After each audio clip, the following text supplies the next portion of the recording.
Here's my 2014 BMW X5 f15 with the reliable N55 turbo motor.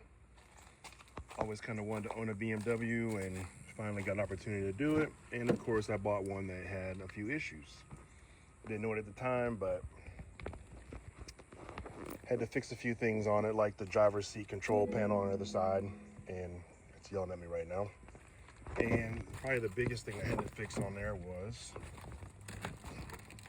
the rear seats.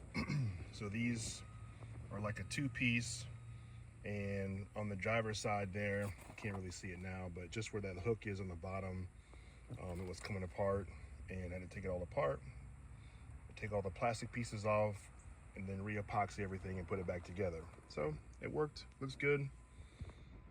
For a 10-year-old car, especially 11-year-old car now.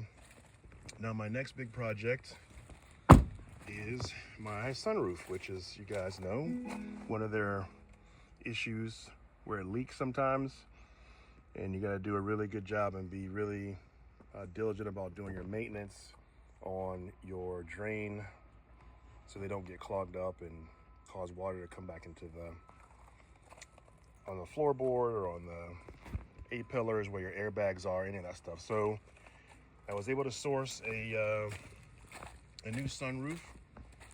If you buy one from BMW, it's going to cost you about $4 grand, and that's without the motors. So this has both motors.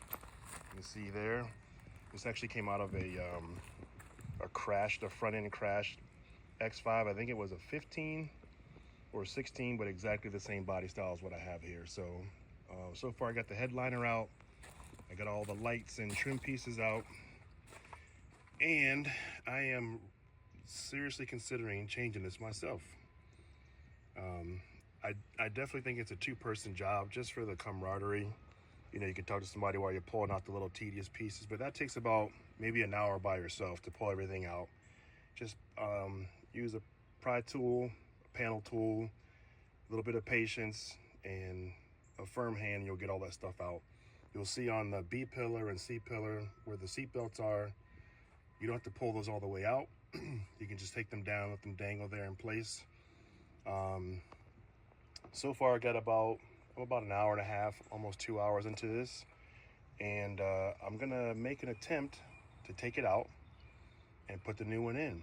So I'll probably use some sawhorses in here or a basket or something with some towels on it to hold it up so I can get one end secure and then get the other end secure, and then go through and tediously make sure all the bolts are tight, but not too tight, and then plug everything in and see if it works. So it's a little ambitious, but I got nothing else better to do today, so we're going to give it a shot. Stay tuned for more details or failures. Here's a picture of the sunroof cassette on the ground. Second update of the sunroof removal replace. This is the original one that came inside the car. You can see here. She gone. Pretty easy to take out. The only hang up were those two airbags hanging there, curtain airbags. I had to unplug them, and then they have two rivets that hold them in place into a slot. So you don't even really need the rivets, but I have a rivet gun, so I'll put two more back in there when I put it back up. And the reason they came down was because there were two 10mm bolts behind it, so I couldn't reach them even with a swivel. So I pull those out of the way. Pretty easy, and there we go. Why did this one fail? Everything looks to be pretty good shape. I do know that on this back motor, it wasn't working, or it was intermittent. I think it got water in it because, like I said, if you don't take care of those drains, you'll get water in there, and it can get on the airbags, get on the speakers. It can go down in the back there, on the left side to your amp, and on the right side to your, what do you call it? Where all your fuses are. So it's very important to keep your drains clean and to, you know, open your sunroof, blow all the dirt out, put a little lubrication in there, whatever BMW calls for, and then, you know, take care of it.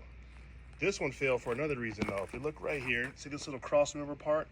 It's spring loaded, and on this left side right here, it was broken. You can see right there, it's not attached. Same thing on the other side. So sunroof was not getting a great seat. And if I'm not mistaken, it was blocking the rear channels for where the water goes. Looks like the water comes right down this main channel here, like that, and it goes underneath there, and then there's a drain spout. Those come out back here, and that hole there, and that hole there. So, again, this I think is a two-person job. You really only need two people to take out the headliner and to remove the cassette and put the other one back in. Everything else is one person. So if you have a good friend that can come help you, that'd be nice.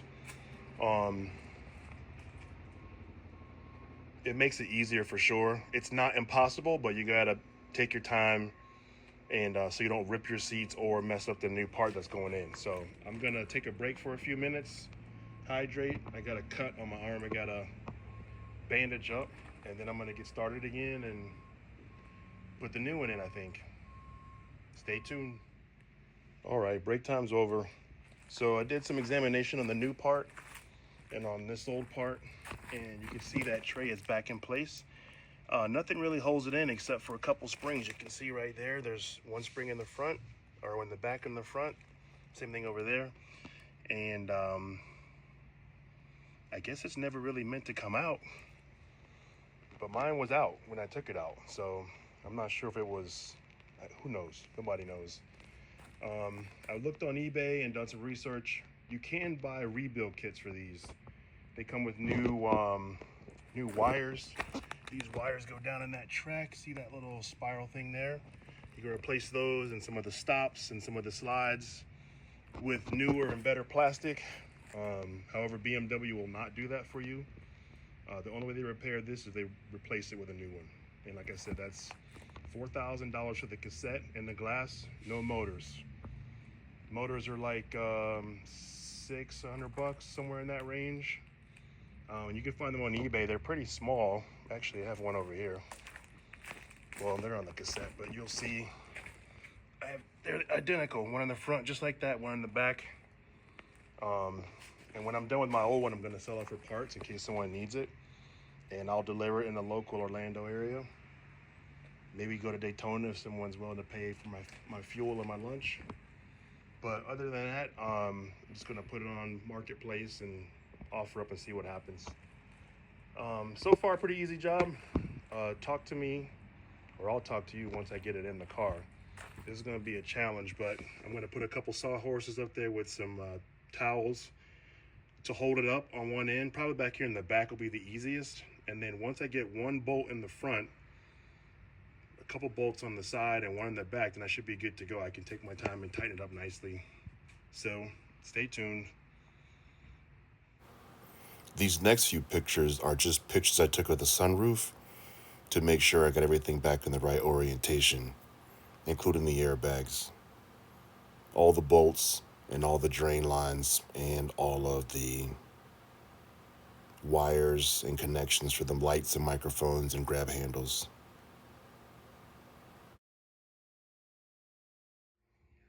All right, update. Got the roof in, bolted in very nicely. It's dark now, obviously, so you can't really see, but there's 19, maybe 21 bolts that have to go in with a plastic washer. Pretty simple installation. You can make it easier by taking the glass out, which means you have to manipulate the front motor to a vent position. You can reach in, take those glass pieces out, and then it makes putting the roof cassette in a lot easier. If you have a nice roof cassette already and it's already put together, it's a little bit more of a pain in the butt to put it in with the glass in because it's heavier, but it's a lot less adjustment afterwards. So either one of those techniques work, but it's cool. The only modification I had to make, I don't know if you can even see it here, you can maybe see that airbag hanging down right there, is it's riveted in, and there were two bolts just above that, and I could not get them out, so I just drilled the rivets out. Once I get everything finalized and set, then I'll use my rivet gun and put two more rivets back in, and then it'll be back in place like normal, just like the factory. And then the other thing is just to make sure you don't pinch any wires when you're putting the headliner back in. So I'm gonna get my headliner redone, So it looked nice and new, and I just want my vehicle to be fully functional for a little while before I decide to move on or do something else. I'm not sure yet. But I like to enjoy it for a year or so, and then maybe look at getting a new BMW or another vehicle, I don't know. But this part has been a nice education. It was, I won't say it was fun, but definitely worth it. And I can't stress enough to make sure to keep your drains clean. I went through again and blew all the drains out. And the two front ones, I used compressed air, and it was a challenge to get them both clear. So the way it's set up is in the front part of the A-pillar here in the car. You see right here, the sunroof drain comes off right in that corner, and then it goes down the pillar like this, and it goes behind that fender. So you can't see it, but behind there is, it comes out maybe an inch or two, and then it's pinched down to not allow like bugs or snakes or whatever to crawl up in it. Well, the problem with that is when you get dust and dirt in there over a few years, if you're not cleaning it out, it'll build up and back up, and then you'll get water leaking inside your car. So like for me now, probably every other month or so, living here in Florida, I will put the compressor on it, blow it out, make sure it's good. I don't know if there's any need really to put like vinegar or any kind of alcohol in there or anything to keep it clean, but not a bad idea. But for sure, every other month or so after I get done washing it, then I'll make sure that it's blown out so nothing collects in there. But I really like this car. I wanted one for a long time, and owning it's been fun.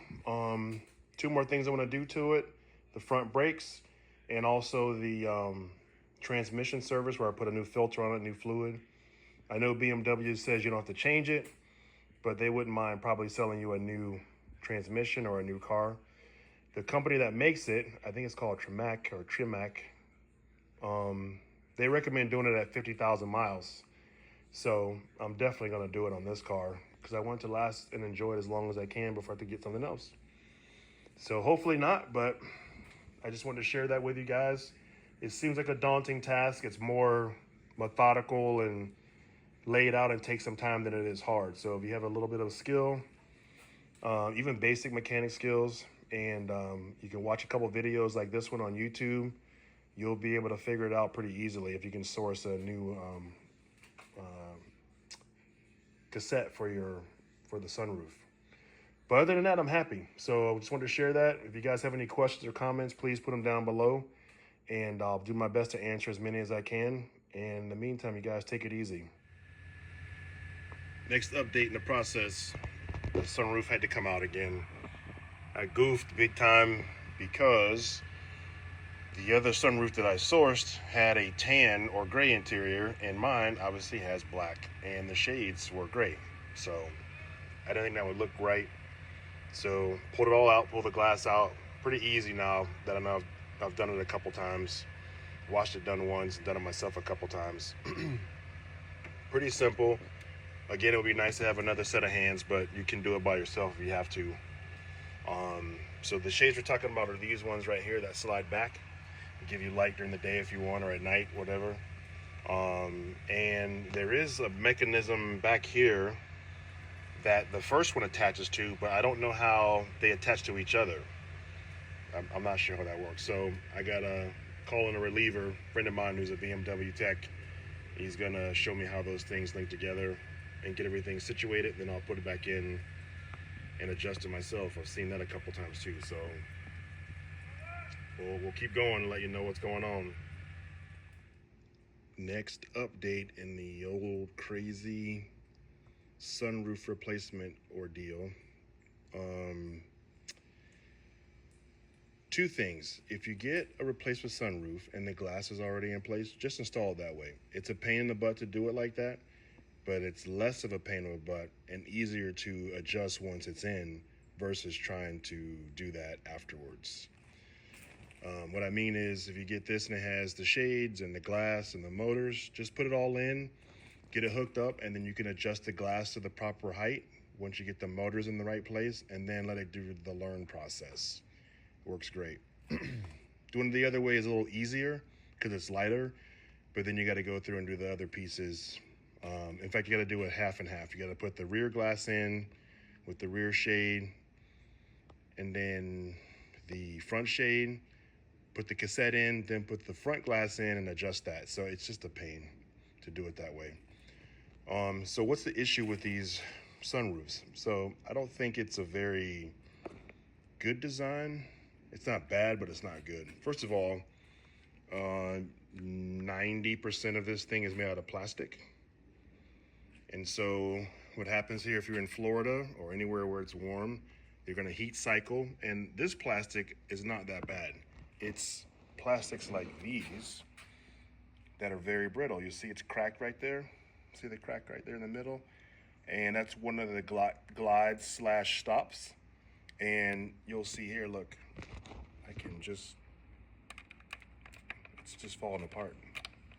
So I was told that BMW changed their sunroof design and they don't have these issues anymore, but this was a bad one. So this one on that side looks exactly the same. See, it's supposed to be white. It's yellow, which means it's aging, been through some heat cycles, and now it's brittle. On all these slides are all plastic, which is great. Plastic against plastic is not so bad. You can put, some kind of lubricating powder like graphene or graphite or whatever it is in there, and it should work well. But don't use WD-40 or any of that bull crap, because then you get that. It's just built up from dirt and oil that's been put in there over the years, even before I had it. So if you're going to tackle this, just make sure that you have all the pieces in place installed that way. Yeah, it's a pain in the butt, but it's much better to adjust afterwards. But not impossible either way. 6 in one hand, half a dozen in the other. I'm just telling you that it's a little easier if you do it all at once. So currently getting the other one to be installed looked at, making a few adjustments on that. Hopefully I get it back tomorrow or Saturday, probably not until next week, and then we can throw that in the car and be ready to go. It's just been an ordeal, and I wasn't prepared for ownership of a BMW with all the expensive parts and basically fail points in designing the car, which is crazy because I still love driving it. It feels nice and tight. It has a little bit of pickup, has a lot of room, but it, for what it is, has a lot of problems. It'll definitely make me think twice before purchasing another vehicle like that in the future. So, but I've talked to a bunch of people, even those that have bought brand new Tahoes, and they're in similar positions where there's just points on there that you can't service, parts have to be replaced, and it's just getting more and more expensive to own a vehicle. So it's a little frustrating, but it is what it is. Anyway, I'll keep you guys updated when I get the cassette back and get it installed. I'd like to see it work a few times, get it all ready, and then enjoy my car again. Right now I'm pulling my hair out, but it's okay. It's part of the process. Keep your head up, Marcus. Keep moving forward. I'll update you as soon as I get some more information. This is a picture of the main sunroof, the front one, held in by 6 screws. This is the rear one, held in by 4 screws. And this are 3 of the motors that I got. All right, hopefully just one more update after this. This is just the next step. So this is the headliner. I had to take that out, obviously, to get to the sunroof cassette. And had a few sagging spots on there, so sprayed some spray adhesive in there and put a couple of staples on the edges there. You can't see it, actually. I'll show you real quick. Right here in the back, you won't be able to see that. It'll be tucked up, so you won't even see it, but it'll help hold the glue there. And then it was just like this little back section of it that was sagging down a little bit. As for the cassette, got that in. It's a pain in the butt. 2 people would definitely be appreciated, but I got all the bolts in there. I even manually operated the sunroof to open it, vent it, to get the glass set. And just for reference, I highly recommend you put the rear glass in first, then put the cassette in, and then put the front glass in. I'm not sure if it's a little wider for the back glass. I have no idea, but it just would not go in from the top. And I had to take it out and put the glass in on the ground and then put the whole thing in. So it's a little heavier, but not too bad. And then put the airbags back in. I don't know if you can see that, it's kind of dark in here. Put the airbag, just connected those back up.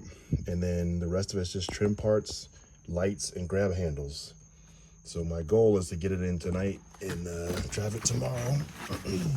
I've talked to a few people who said it was impossible to pull this headliner out without it creasing.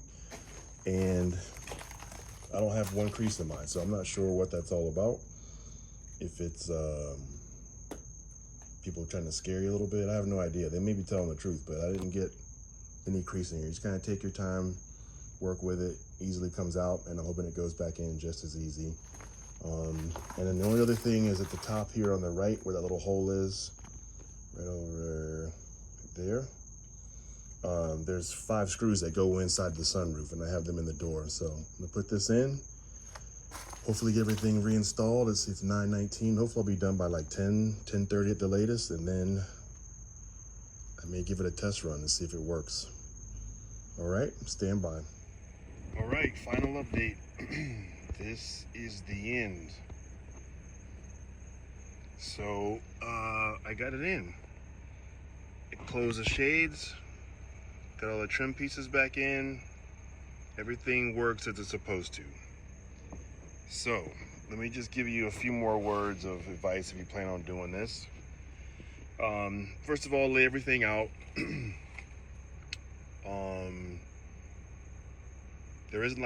There's no gasket or seal except for around the sunroof itself. I believe up here it's called a perimeter gasket on the outside, and then there's another gasket. You can change that if you like, depending on how bad yours is. This one's pretty good, so I'm gonna leave it for now.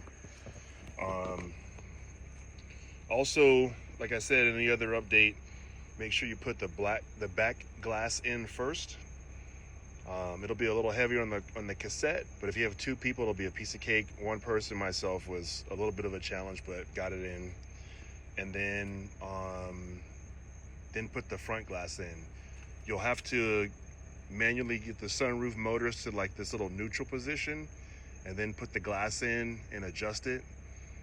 The way I was told to do it was make sure the front glass is like maybe a millimeter above the roof, and then the back glass, which is back there, is like just below flush with the front glass. So I'll probably take it to a place and have them adjust it, make sure it's right. But so far it works. Everything opens and closes like it should. There's no binding, there's nothing breaking or pinching. So I'm super excited about that. And I'm happy this is all over with. It was a challenge, but I liked it. It wasn't too bad. And I think most DIYers could do it. If you think it's above your pay grade, then don't do it. But I'm fairly handy. I was a fireman for a long time, and we learned how to take stuff apart and put it back together again. So this was right up my alley. On a scale of 1 to 10, I'd probably say it's about a 7 or 8 in difficulty. I'd put it on par with changing your brake pads, but just with more bolts. Like the cassette had, I think it's 21 bolts in it. The front glass has 6 screws in it. The rear one has 4. Then of course there's all your connections for your lights and your grab handles and the microphones. All that stuff's in there. So, but if you take your time, map it out, you can do it. And you can get it done for a lot less than if you take it to a BMW dealership. The price for a new cassette is over $4,000, which does not include motors, and then of course not even labor to put it in. I'd imagine they probably hit you for 4 or 5 hours of labor to put it in, and that's with 2 people, so it may be more than that, who knows. But I'm satisfied now. It's really early in the morning, I think it's almost 2. So I'm gonna go and take a quick shower and go to bed, but I'm super happy that this is done. And if you have any questions or comments, please leave them in the comment section below. I'll do my best to answer everything that I can. Thank you for watching, and enjoy driving your BMW.